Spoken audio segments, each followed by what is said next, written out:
Hey everybody, welcome to Lessons with Troy. Well, today's lesson is actually inspired by one of my Zoom students yesterday who requested that I learn this really cool intro by Barney off the album Hawaiian Touch. It's a really cool duo album that I highly recommend, where Barney, who normally plays electric lap steel, is playing a resonator guitar, aka dobro style guitar, and there's a slack key acoustic guitar player.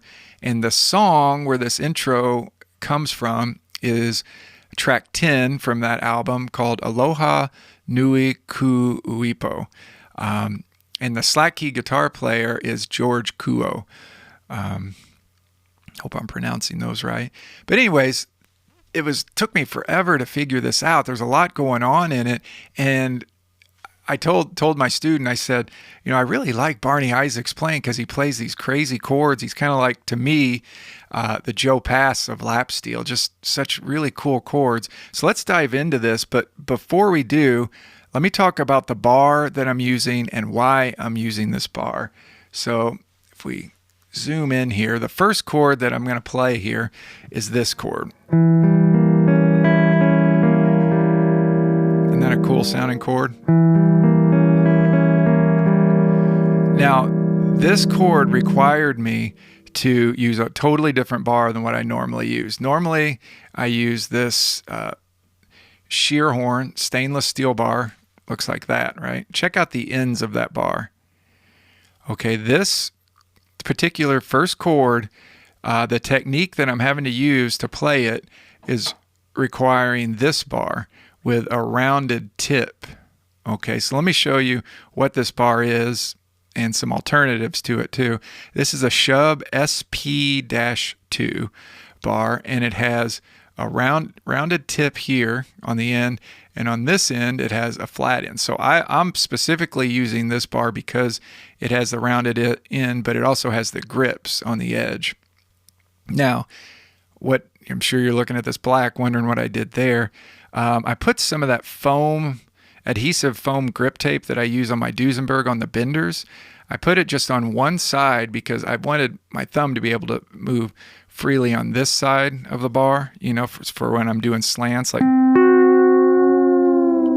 And then I wrapped it around the tip, and then, around the tip there, and then get the right angle here, and then around the side, because I wanted a little bit of grip there on the end, right? So when I do reverse slants, I got something on the tip to grab, and I just didn't worry with it right there, because I do like the slipperiness, because my thumb a lot of times is doing this number. It's one to get off there pretty quick.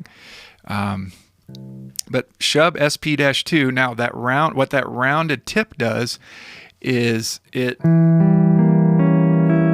allows me to get in there and play two strings on the same fret with the rounded tip of the bar, right?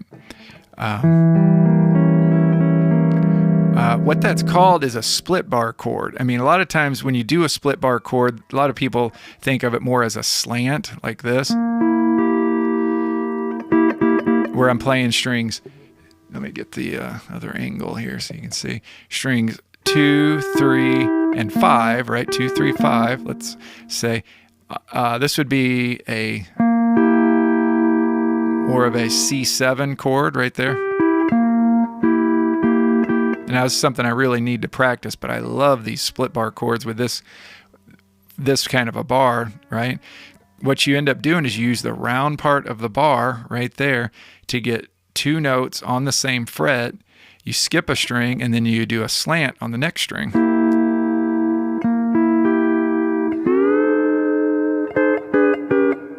So it allows you to get some really crazy chords that you can't really get with a bar like this. I love this bar. It's my favorite bar to use, right? Shear horn stainless steel, but you can't do split bar chords with it. So that's the benefit of bullet nose bars, they call them, or a bar like this with a kind of a half bullet nose. Also, Bill Asher makes a bar similar to this with a rounded tip and then an end more like my shear horn. So check his bar out too, Bill Asher's bar. But right there, I can't do that. If I tried to do that with the shear horn bar, listen to this. Right, you're out of tune, you're flat, and then you're getting that buzz. So you got to use the rounded bar for. So it might be a reason why I switched to a bar like this, maybe for playing Hawaiian tunes when I want to get more of these crazy chords. Okay, now the other thing that I'm doing because of this intro is I'm tuning that 6th string down to a B flat. Okay, one of these chords, you hear this. Right, you hear that. Well, what chord is that? Well, it actually changes the tuning from a C6 tuning to a C13 tuning. Well, you might say, well, how does that work? Well, when you have a B flat and an A in a C chord, we all know the A is the 6th, right? Well, the B flat's the flat 7. Anytime you have the flat 7 in a chord, it changes some of the other notes. Like the 6th is actually called a 13 when you have the flat 7 in there. So when you tune your 6th string down to a B flat, it's actually a C13 chord. It's missing some of the other extensions, I know, the 9th and all that, but that's how I think of it, at least. Anyways, enough music theory. Let's get into all these crazy chords. Okay, so that E diminished chord, we got E, G, B flat, right? There's an E diminished triad, right? And once again, your bar, the round tip of your bar is playing 1st fret, strings 3 and 2, right? And then you get a D flat note there on your 2nd string, 1st fret. Well, what's D flat in an E chord? Well, what that is if this is E, there's E, there's D sharp, the major 7th, D is the flat 7th, D flat is actually the diminished 7th, a doubly flatted 7th. So this is just a straight up E fully diminished 7th, they call it, or E diminished 7th. Okay, the 2nd chord, what you're going to do is it sounds like this.